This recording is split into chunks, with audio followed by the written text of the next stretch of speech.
안녕하세요 여러분. 오늘은요 5종류의 번역기를 한번 테스트해 보려고 해요. 몇 년 전에만 해도 번역기를 사용하면 중국어 같은 경우는 특히 DB가 없으니까 굉장히 웃기게 번역이 많이 됐었거든요. 특히 구글. 그랬는데 지금은 어떨지, 그리고 또 다른 어떤 툴들이 있어서 여러분들의 중국어 공부를 이제 그만해도 되게 할지, 저의 밥줄을 끊어놓을지. 첫 번째로 볼 번역기는 요다오라고 해서 중국에서의 파파고라고 생각하시면 될 것 같아요. 일단 베이스가 사전 사이트로 먼저 시작을 했거든요. 그런데 최근에는 AI 기능으로 해서 번역된 문장들을 다시 한 번 더 검수해주는, 그리고 더 좋은 단어로 바꿔준다거나 그런 기능들까지 같이 탑재돼서 훨씬 더 유용해졌어요. 두 번째로는 잘 알고 계시는 네이버 파파고이고요. 세 번째로는 플리토라고 하는 사이트인데요. 플리토는 집단 지성을 이용한 번역이 가능하거든요. 플리토도 한번 같이 비교를 해볼 거고, 네 번째로는 바로 구글입니다. 문제 바로 구글 번역이고요. 마지막으로는 챗 GPT 3.5 버전을 사용해서 한번 해볼 겁니다. 저 같은 경우는 중국 뉴스나 이런 기사글을 좀 많이 번역해 보는 편이고요. 방대한 자료를 봐야 되기 때문에 번역을 1차적으로 이런 툴들이 하고 난 다음에 사람이 와서 검수를 하면서 번역을 하면 시간적으로도 훨씬 많이 줄고, 그리고 주관적으로 저 혼자서 번역하는 것보다 훨씬 더 좋은 단어 선택이나 문장의 결이 있기 때문에 저의 경우에는 이제 혼자서는 번역을 아예 안 한다고 보셔도 될 것 같아요. 일단 첫 번째 번역해 볼 실험 문장은 제가 먼저 한국어로 번역을 해보면, 징동 자동차 캠핑 여행 시즌의 튜닝 패키지는 같은 기간 대비 10배 이상 성장을 하였고, 오너 드라이버들이 더욱 관심을 가지는 건 안전, 그리고 외관, 스마트함입니다 라고 해석을 했거든요. 저는 우리 번역 툴들은 어떻게 번역을 했는지 한번 볼게요. 우선 요다오 번역을 한번 보면은 징동 자동차를 찡동 자동차 그대로 번역을 했고, 그 다음에 캠핑 출행 시즌, 출행 뭐지? 출행이라고 했는데 이제 여행이라고 외출, 뭐 여행 이렇게 보면 되는데 출행이라고 한국어 그대로 나왔죠. 보양 패키지, 네, 보양 패키지 나왔습니다. 그래서 10배 증가했다. 전체적인 내용은 뭐 맞아요. 그다음 차주라고 하는 걸 그대로 차주라고 했어요. 네, 이런 부분들이 좀 차이가 있었던 것 같아요. 그리고 다음으로 넘어가서 네이버 파파고를 보니까 마침표를 찍지 않으니까 문장을 완벽하게 번역하진 않았고요. 그리고 좋은 점은 밑에 부족한 단어들을 좀 볼 수 있었는데, 이건 요다오도 똑같아요. 중점 어휘라고 해서 클릭하면 단어들이 선택돼서 무슨 뜻인지 단어별로 나오고, 문장에서도 대조할 수 있도록, 위아래를 대조할 수 있도록 대조 문장도 있었습니다. AI를 누르면은 룬서라고 하는 게 문장을 조금 더 결을 좋게 만들어줘요. 예를 들어서 증가했으며 라는 단어를 가이오의 증가하여로 바꿨고요 라고 했습니다. 그 다음에 마침표가 없어서 마침표 넣어줬어, 이런 식으로 나와 있었어요. 그래서 이제 요다오랑 파파고를 비교했을 때 요다오가 조금 더 기능적으로 많아진 게 좀 눈에 보였었어요. 그리고 다음 플리토 번역을 한번 보면요. 플리토도 굉장히 잘 번역됐던 게 경동 오토 캠핑이라고 했어요. 오토 캠핑. 그 다음에 나들이 시즌. 네, 나들이 시즌이라고 되어 있었고, 케어 패키지라고 되어 있죠. 이거를 저는 튜닝 패키지라고 했는데 플리토가 케어 패키지라고 했고, 전년 동기 대비 10배 성장했다. 그 다음 차주라고 그대로 나왔고요.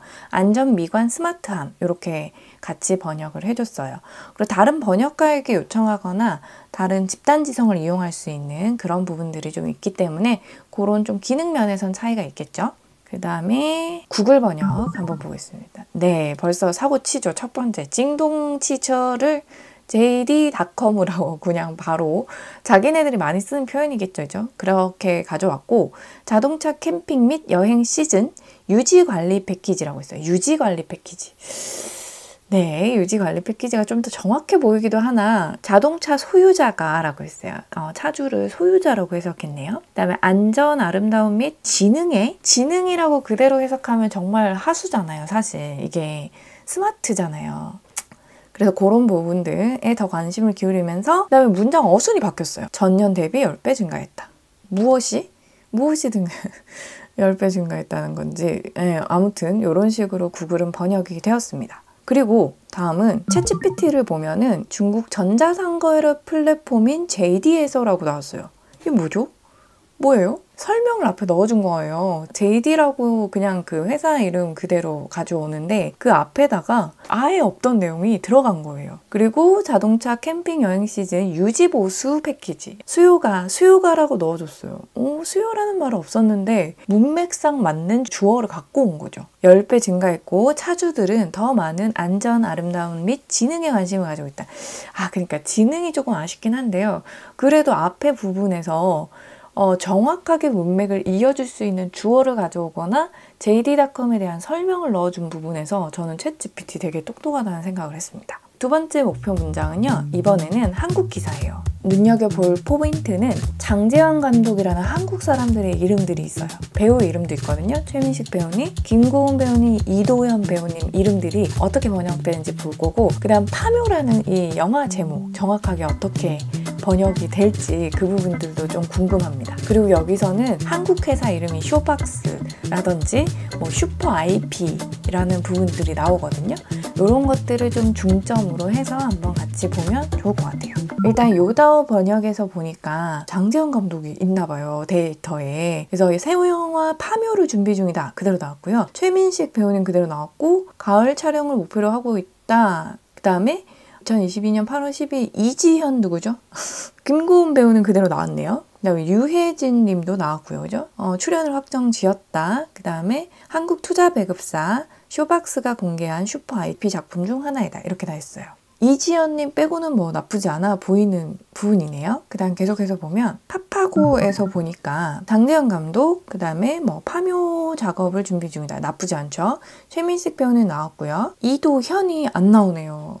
네, 우리 파파고에도 이도현 배우님 넣어주셔야 될 것 같아요. 그 다음에 배우님들 이름은 거의 다 나왔는데 이도현님 빼고 그 다음에 투자배급사 쇼박스가 공개한 슈퍼 IP 작품 중 하나 하고 수로 부분이 항상 네이버 그 파파고가 좀 아쉽네요. 그죠? 수로 부분이 완벽하게 나오지 않는 부분 이 부분들이 좀 있었습니다. 다음은 플리토에서는 보니까 장재환 감독 이재현 아쉽네요. 그죠? 이 김고은 배우님 유혜진 그다음 파묘 그대로 나왔고요. 투자 배급사 쇼박스를 영어로 표시했어요. 쇼박스가 공개하는 슈퍼 IP 작품 중에 하나로 출연을 확정했다. 이렇게 수로도 좀 내용 구성도 조금 바뀌었지만 그래도 전체적인 문맥은 플리토 되게 좋은 것 같아요. 구글 볼게요. 부서진 무덤 네 깜짝 놀랐어요. 파묘인데 그대로 안 나오나 봐요.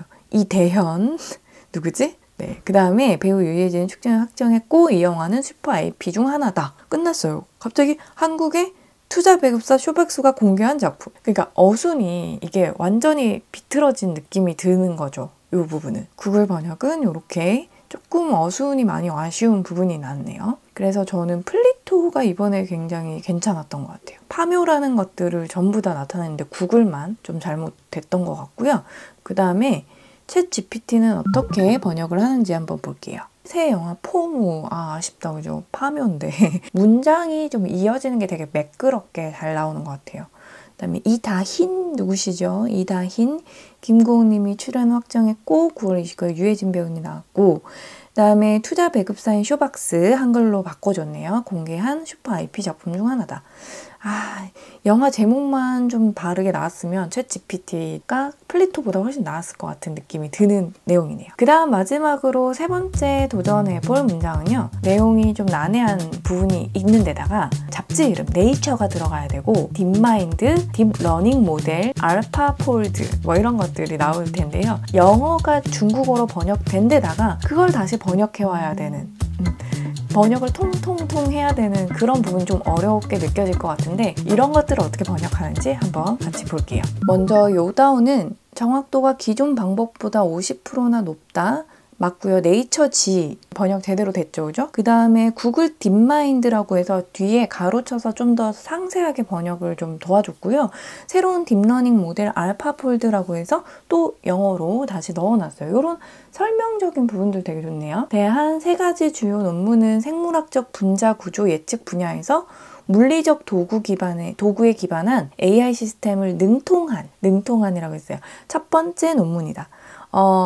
번역이 안 된 부분이 있는 거는 이 중요한 논문으로라는 내용이 좀 빠진 것 같아요. 그런 부분이 좀 빠져 있는 것 같고요. 그 다음에 우리 네이버로 한번 넘어가 볼게요. 네이버가 번역된 게 굉장히 좀 더 기사글처럼 보이네요. 예를 들어서 기존 방법보다 50% 더 정확합니다. 구글 딥마인드, 새로운 딥러닝 모델, 알파폴드 3중 논문? 3중 논문은 뭘까요? 알파폴드 3 부분이 저기가 붙어 있으니까 3중이 돼버렸어요. 띄어쓰기 굉장히 심각하네요. 논문 네이처에 올라. 그다음에 생물 분자 구조 예측서, 물리도구 기반 AI 시스템 첫 추월. 무슨 말인지 전혀 알 수가 없는 내용인데요. 그 다음에 플리토를 한번 넘어가 볼게요. 기존 방법보다 50% 높은 정확도, 구글 딥마인드의 새로운 딥러닝 모델인 알파폴드 3, 블록버스터 논문이 중요한 논문이라고만 저는 생각했는데 이걸 블록버스터급 논문이라고 해석을 해줬어요. 플리토 대단하네요. 네이처 계열 최초로 생체 분야 구조 예측에서 물리적 도구 기반 방법을 넘어선 최초의 AI 시스템이 되었다. 네, 이런 식으로 좀 더 이해 가게끔 문장을 만들어준 것 같아요. 이 부분 플리토 굉장히 잘한 것 같은데요. 구글 가볼게요. 기존 방식보다 정확도가 50% 높아졌습니다. 번역을 거의 영어는 영어대로 냅뒀네요, 그냥. 구글 딥마인드인 새로운 딥러닝 모델인 알파폴드 3는 네이처의 블록버스터급 논문을 게재했습니다. 이건 좋네요. 이는 생체 후자 구조를 예측하는 데 있어 물리적 도구 기반 방법을 능가하는 최초의 AI 시스템입니다. 이런 것도 구글이 잘하는 것 같기도 하네요. 그죠? 그 다음에 마지막으로는 챗 GPT를 한번 가보도록 할게요. 정확도가 기본 방법보다 50% 높습니다. 구글 딥마인드 새로운 딥러닝 모델인 알파폴드 3가 중요 논문으로 자연지에 등장했는데 자연지 좀 아쉽네요. 네이처지라고 해주셨으면 더 좋았을 건데 이는 생물 분자 구조 예측에서 물리학 기반 도구 방법을 뛰어넘는 최초의 AI 시스템이다. 사실 이 분야 자체가 너무 어려운 내용이라 쉽진 않았지만 가장 이해가 잘 갔던 건 플리토 내용 괜찮았던 것 같고요. 그리고 챗 GPT도 이해하는데 굉장히 좀 도움을 준 것 같아요. 하지만 자연지라고 번역하거나 이런 부분들은 아직까지는 조금 어색한 부분이 있었다고 생각이 들어요. 그런 결론을 한번 만들어 보면 일단 번역기에 입력하는 글이나 혹은 띄어쓰기 문장 부호를 바르게 넣어주셔야 될 것 같아요. 그 부분을 틀리면 오류가 있다면 특히 파파고는 제대로 번역하지 못하는 것 같습니다. 문장 구분을 하고 문장 부호를 틀리지 않게 넣어주셔야 되고 특정 인물이나 고유명사, 영화 이름, 책 이름, 잡지 이름 이런 부분들은 제대로 번역되지 않는 부분이 있는 것 같아요. 그런 부분들을 한 번 더 수정해서 손봐야 되는 부분이라고 생각이 들어요. 세 번째, 중국어 어순이 사실 영어와도 완벽하게 일치하지 않고 한국어와도 오히려 비슷한 면이 있거든요. 그래서 오히려 구글보다는 중국이나 한국에서 만든 번역 시스템이 훨씬 더 낫다. 그리고 좀 더 이해를 돕기 위해서는 챗 GPT를 사용해 보는 것도 나쁘지 않다는 생각이 들었어요. 전체적인 총평에서 첫 번째, 요다오는 번역은 전반적으로 한국어를 잘 가져오긴 합니다. 그리고 중국어를 이해하는 기능들이 많기 때문에 이런 여러 가지 기능을 활용하면 번역이 굉장히 우수해질 것 같아요. 그러나 너무 한국어로만 번역을 하다 보니까 약간 조선 발음이 저쪽 세상에서 온 느낌이 조금 드는 그런 단어들이 조금 있어가지고 그런 부분들은 영어로 잘 좀 적절하게 바꿔주는 게 좋을 것 같고요. 파파고는 한국어가 굉장히 매끄럽고 자연스러운 면이 있었어요. 그러나 문장 부호나 이런 입력할 때 제대로 입력하지 않으면 번역이 굉장히 어색해지는 부분이 있었습니다. 플리토는 의외로 괜찮았어요. 띄어쓰기도 잘 되고 전체 문맥이 어색하지 않고 문맥 자체가 굉장히 자연스럽다는 느낌이 좀 있었어요. 구글은 영어 진짜 잘하는 것 같아요. 중국어랑 한국어는 어순 좀 이상하고 영어 진짜 잘하는 것 같아요. 네, 이렇게 제가 자주 사용하고 애용하는 번역 툴 5가지를 한번 가져와서 비교를 해봤습니다. 저는 목표 언어가 한국어라면 사실 플리토랑 파파고, 요다오를 좀 많이 쓰는 편이고요. 그 다음에 도달어가 중국어라면 요다오를 주로 많이 사용합니다. 그리고 최근에 와서는 챗 GPT를 사용하는 부분이 있는데요. 이거는 전체 기사글을 번역한 후에 요약해서 정리해서 서머리해주는 부분까지도 연결할 수 있어서 그 기능을 많이 활용하고 있고요. 번역 자체로만 본다면 사실 전체적인 설명을 조금 더 많이 해주는 좀 친절한 이런 챗 GPT도 나쁘지 않다고 생각이 들어요. 여러분도 필요할 때 어떤 툴들을 사용할지 조금 감이 오시죠? 저는 또 다음에 저의 유용한 기능이 있으면 가져올게요. 짜잔!